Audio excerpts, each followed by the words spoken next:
Hey, this is Chris. How you doing this morning? So, looking at things covenantally, the Bible that is, we see the Old Covenant and the New Covenant. What is the biggest single difference between the Old Covenant and the New Covenant? Well, let me tell you what the biggest single difference is. It's what you get for following it. If you follow Torah, follow the Old Covenant, what do you get? All you get is blessings in the land. That's all God ever promised. He promised that in Deuteronomy. You do everything I command you, and I can't remember. I can't remember which chapter it is, but right off the top of my head. But God says, "Hey, do everything I've commanded you, and everything will go well with you in the land." And that's what the promise is. A lot of people try to say that it goes further than that, but it doesn't. Torah is specifically a works-based covenant. You do certain things, you get certain rewards. Of course, any covenant's like that, right? But I mean, this is the point I'm trying to make. Is it's not a faith-based covenant. You don't really. There's no requirement for you to believe in what you're doing. It's simply good enough to do what's required of you. So, whether or not you really thought offering animal sacrifice did you any good, spiritually speaking, or not, it really doesn't matter. It doesn't matter. All that matters is that when you sin, you go to Torah, you look up in the code what you did wrong, and then you look up. It's like they could have had a chart for it, right? If your sin is this, go to part B. If your sin is that, go to part C. We could have something like that, a flow chart for, offering up the correct sacrifice for whatever you've done. Okay, I'll just stop there. But it is a works-based covenant. It's not a faith-based covenant. So we get to the New Testament, the New Covenant, the New Testament, and we see that Jesus' law is much harder. Well, it is actually impossible to keep. But still, by relying on that sacrifice, because the New Covenant has a sacrifice too, right? Jesus is the sacrifice of the New Covenant. His one sacrifice was good for all time, forever, for an eternity.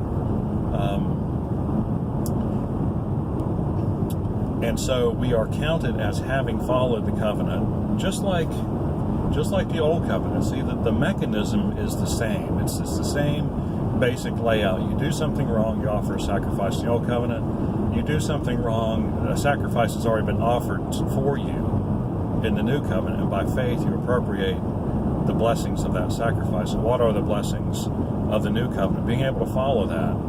Not that we follow it, but Jesus followed it for us, and then shares his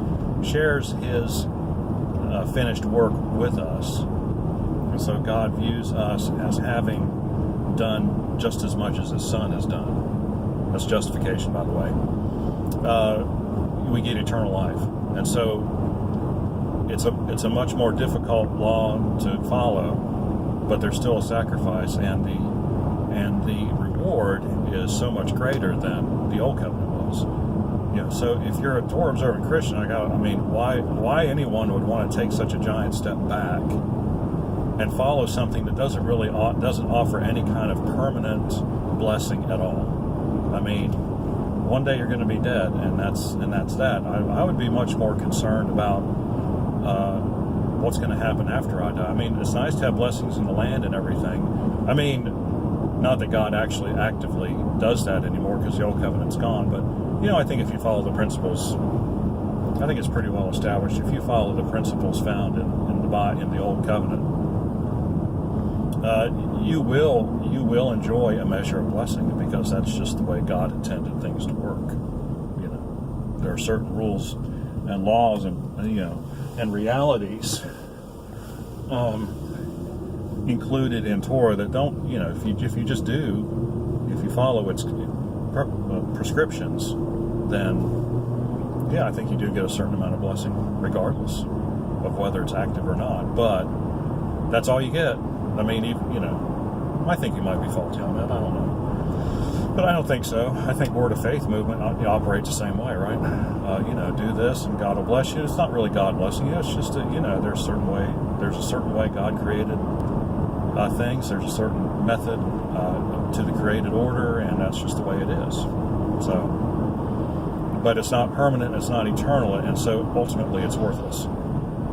And so that is the big difference between the Old Covenant and New Covenant. The New Covenant gives you something eternal, gives you eternal life with God in the new heaven and the new earth.